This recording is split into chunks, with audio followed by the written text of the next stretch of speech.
मैं सदके मैं वारी ताड़ा वीर शफकत बारी। अस्सलाम वालेकुम। वड्डे आंदे भी खा पी के डोई दा मुँह कद वल्ले। सियाणे गल करते ने भी खांदिया तक तो उडिके हैं।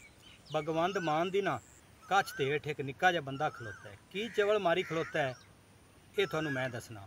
तुसी एक ना निक्की जी वीडियो वेखो सुनो ते पिछे मैं तुहानू दसना। पाकिस्तान के आर्टिस्ट जिहड़े ने वो इत्थों ही रोटी खाते रहे पहला मेरे नाल लाफ्टर चैलेंज भी हुंदे सी, ठीक है ना। उत्थे तो भुखमरी गरीबी वो तो कहिंदे आप कहंदे जित लो लाहौर नूं घंटे बाद मोड़ दो, कहंदे साडे हालात देख के तुसीं आह तां उत्थे हालात होए हुए ने। लै तुसी जिहड़ी वीडियो है वेखी सुनी भी भगवंत मान ये गल करदा है भी लाहौर दे विच गरीबी है, लाहौर दे विच खावन नूं कुछ नहीं। भी भगवंत मान ने पग एडी वड्डी बद्धी हुई है ते गल्लां पाले मारियां भी तू लाहौर दा वेख्या की है। भी तुहाडे चों जिन्ने लाहौर नहीं ना वेख्या साडे वास्ते जम्मिया ही नहीं। बादशाह सलामत ने कनीज़ नूं आख्या भी सोहना जिहा बाल लैया, वो झटे पिछू आधा बाल चुक ले जावे। बादशाह ने आख्या तैनूं मैं ना सोहना चुक लिया। उन्हें आख्या बादशाह सलामत इंदे तो सोहना मैनूं दिसदा कोई नहीं। ते सानू भी ना साडा पाकिस्तान लाहौर लाहौर लाहौर इंदे तो सोहना को नहीं दिसदा ते चंगा को नहीं दिसदा। लाहौर साडा मान है, साडे वास्ते वड्डे फखर दी गल है भी लाहौर साडा है। ते उत्थों दे गोदी मीडिया ने इन्ना को काम चुक्या होया, कां लाई हुई है। होया की है भी लहिंदे चढ़दे पंजाब दी सांझ दी गल कीती है। उत्थों आए हुए जिहड़े पंजाबी साडे बिराह ने उन्हां नूं गुजरांवाले दे विच उस्ताद वकार तरीन ने फिराया टुराया, उन्हां दी खातरदारी कीती ते उन्हां दा मान वधाया। उस्ताद नासर डिल्लू, उस्ताद वकार बिंडर ते एक वड्डा नाम उस्ताद अंजम सरोया।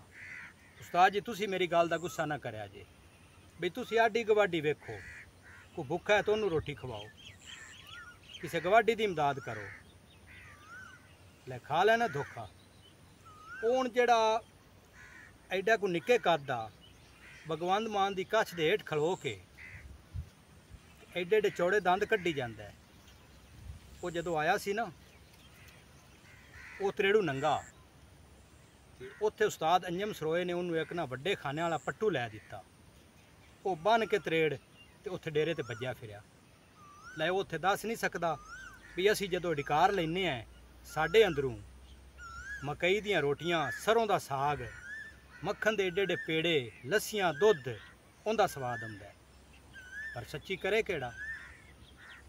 चलो तेनू भगवंत मान नूं सच्ची गल नहीं तेरे कोल कीती जांदी ते उनदी कच्छ दे हेठ खलो के ते एडे एडे चौड़े दंद कड्ढदा पिया, कच्चे हासे हसदा पिया। दुख वाली गल नहीं है।